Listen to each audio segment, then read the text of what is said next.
जैसा आप सबके बीच ये घोषणा पत्र जो वितरित हुआ है, उसमें प्रमुख रूप से 7 सूत्रीय मांगे।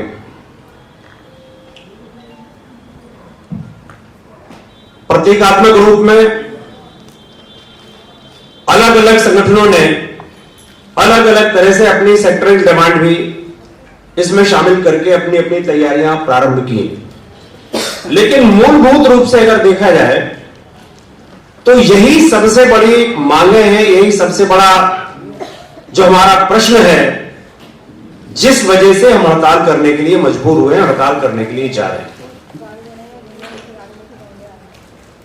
अभी पिछले कुछ दिनों में सम्मानीय मंच हमने कुछ सम्मेलन केंद्रीय कर्मचारियों के, राज्य कर्मचारियों के बीच में पहुंचने का प्रयास किया। सम्मेलनों के माध्यम से कुछ साथियों ने सवाल उठाया। उन्होंने कहा कि अभी जब ये परिस्थितियां इतनी विपरीत हैं तो खासकर वो जो सरकारों के अंग हैं, मतलब जो केंद्रीय कर्मचारी, राज्य के कर्मचारी, निगम मंडलों के कर्मचारी, चूंकि सभी सरकारी कर्मचारी हैं, तो उनका यह मानना था कि ऐसी स्थिति में हमारी नीति तो यह होना चाहिए कि सरकार ने जो हमारे सामने जो चुनौतियां लोगों की सेवा करने के लिए रखी, जरा इसको थोड़ा ध्यान दीजिएगा, लोगों की सेवा करने के लिए उस तरफ हमारा ध्यान होना चाहिए। तो ऐसे अवसर पर इस हड़ताल की या आंदोलन की जरूरत क्या है? वाजिब सवाल है।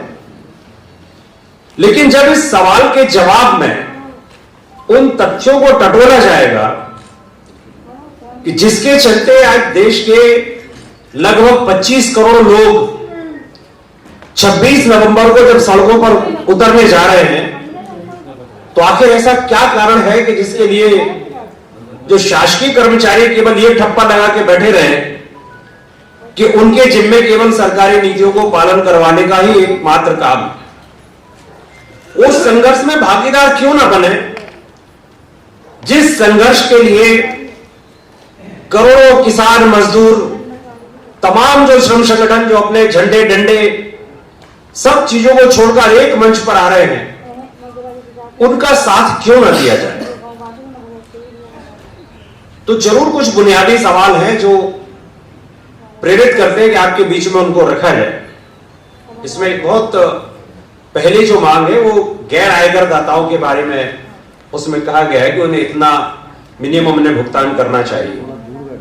अब चूंकि आयकर की बात आई है और मैं केंद्र के कर्मचारियों में आयकर विभाग से प्रतिनिधित्व रखता हूं, आयकर विभाग में मैं काम करता हूं, तो ये मैं बहुत अच्छे से जानता हूं कि आयकर दाताओं के लिए या दो बिरादरी हमारे देश में बनी हुई है। एक वो जो जिसे हम बीपीएल के नाम से जानते हैं, या वो लोग जो गैर आयकर दाता हैं, और दूसरी तरफ वो लोग हैं जो एलिट क्लास, जो 5 लाख से ऊपर जिनकी आमदनी है, जिन्हें इनकम टैक्स का भुगतान करना पड़ता है।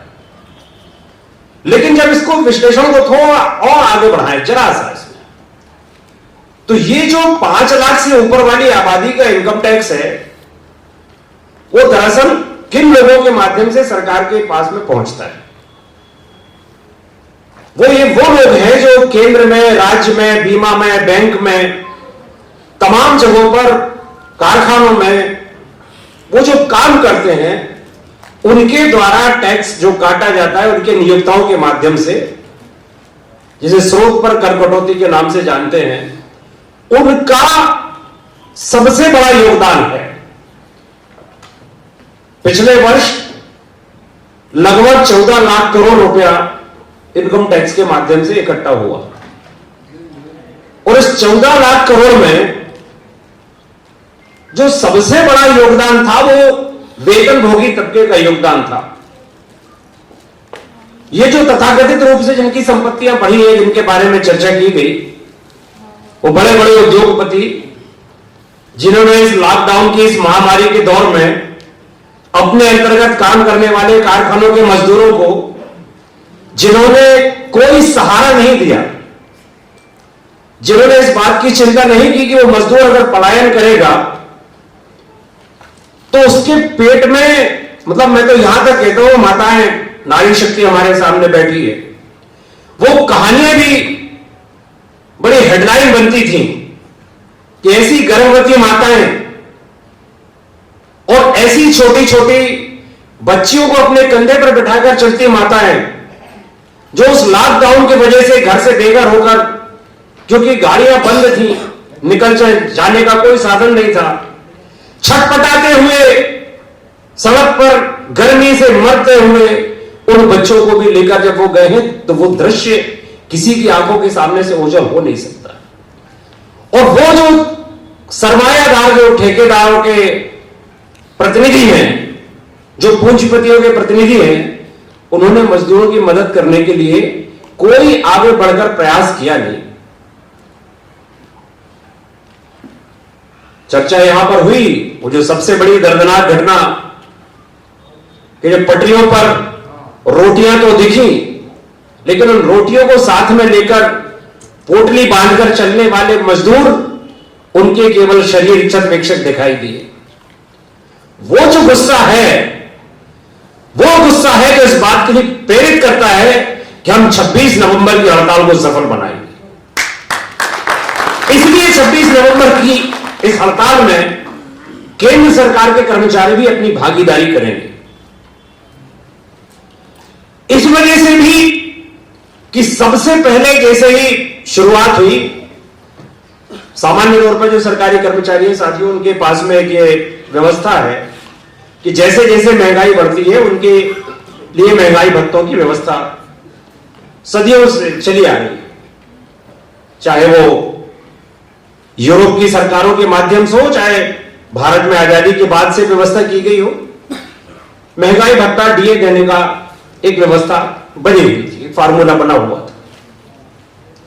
उसके आधार पर जनवरी के महीने में एक घोषणा होती है, जनवरी और जुलाई में 2 बार महंगाई भत्ते दिए जाते हैं।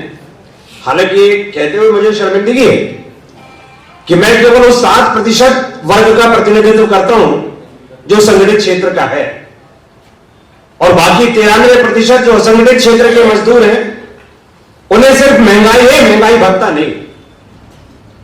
वो दिन रात सिर्फ मेहनत करते हैं, परिश्रम करते हैं, लेकिन उसका कोई न्यूट्रलाइजेशन उनके सामने नहीं होता है। फिर भी अगर उस 7% वर्ग के हिसाब से मैं बात करूं,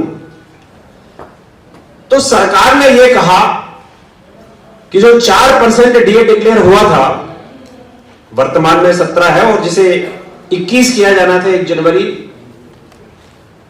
2019 से 2020 से, परंतु उसके साथ साथ ना केवल वो रोका गया, बल्कि 2021 तक जो भी महंगाई भत्ते मिलने की संभावना है, वो रास्ते भी खत्म कर दिए गए, वो भी उम्मीद टूट गई, वो नहीं देंगे।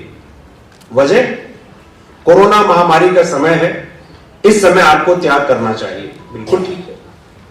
अगर उस पैसे का उपयोग वास्तव में मेरे मजदूर भाइयों के लिए, वास्तव में उन असंगठित क्षेत्र के कर्मचारियों के लिए, वास्तव में उन लोगों के लिए जिन्हें रोटी की जरूरत थी, जिन्हें पैसों की जरूरत थी, अगर उनके लिए व्यवस्था की जाती तो शायद ये समस्या नहीं होती।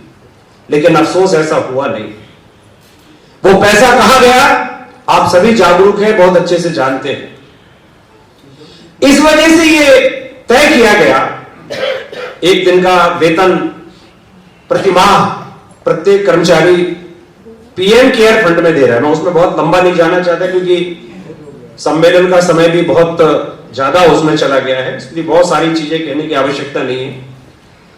किंतु सिर्फ एक ही बात जो दिखाई देती है वो ये कि जो भी हमारा आपका हित है, किसी भी तरह से सरकार के हाथों में सुरक्षित नहीं है। अब चाहे वो किसान की हम बात कर लें, चाहे मजदूरों की बात कर लें, तो केवल 2 पंक्तियों के माध्यम से इस गुस्से को, इस दर्द को आवाज देते हुए इस हड़ताल के औचित्य के ऊपर बात करेंगे। मोदी की तानाशाही को श्रम शक्ति ने ललकारा है। मोदी की तानाशाही को श्रम शक्ति ने ललकारा है। 26 नवंबर की हड़ताल, अब ये नारा हमारा है। मेरे दोस्तों, 26 नवंबर के पहले आप सभी जो अलग अलग जगह के नेतृत्वकर्ता साथी हैं, वो सभी एक दूसरे के साथ मिलकर जुड़कर केवल ये सम्मेलन की सफलता से ही हमें अपने आप को धन्य नहीं मान लेना है। हमारी चुनौती सबसे बड़ी ये है कि 26 नवंबर को जब हड़ताल हो तो हर सेक्टर जिसे वास्तव में लगता है कि दिल में तकलीफ है, जिसे वास्तव में लगता है कि घोषणा पत्र की मांगें जायज हैं, वो सब के सब हड़ताल करने के लिए सड़कों पर होंगे, तब जाकर ये सम्मेलन सफल होगा। इन्हीं शब्दों के साथ केंद्र के सभी कर्मचारियों की तरफ से इस सम्मेलन को, आप सबको, आप सबकी एकजुटता को क्रांतिकारी अभिनंदन देता हूं। इनकलाब जिंदाबाद।